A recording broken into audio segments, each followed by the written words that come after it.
si Brother Elmer hindi ko makita, pero hindi ako nailang. Andun ako, pumasok kami mag-asawa doon, nag-attend kami ng service. Tapos pagpasok ko pa lang, may nakakita na sa akin. Kinakabahan ko.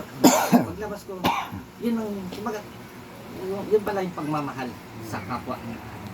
Tapos yung nga, share ko lang din, Brother Gadong, yung kinuwento mo nung isang araw nung nakakalimutan sa amin na yung pandemic na pilit kang lumalabas para mabisita mo mga pinuturuan mo kung ano ng kalagayan nila. Yun yung compassion sa kapwa na hindi naman kaano-ano yung Brother Gadong, pero nandun din yung pagmamahal niya sa kapwa. Na, baga, yun nga yung sinasabi natin, hindi naman literal kasi nakaaway, kumbaga ibang tao yun. Hindi mo naman kaano-ano, hindi mo naman kamag-anak. Pero nandun din yung pagmamahal mo.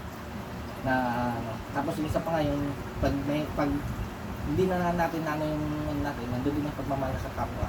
Yung mapapaira pa yung pagmamahal na kailangan natin sa mga hindi natin naiinis tayo.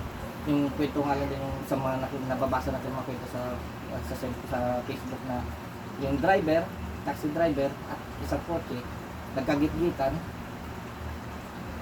galit na galit yung nasa kotse. Hindi magagandang salita yung binibigay niya sa taxi driver. Pero nakangiti yung taxi driver. Bakit, sabi ng pasahero, bakit, hindi na maganda sinasabi sa iyo ng driver, bakit hindi ka pa rin nagagalit?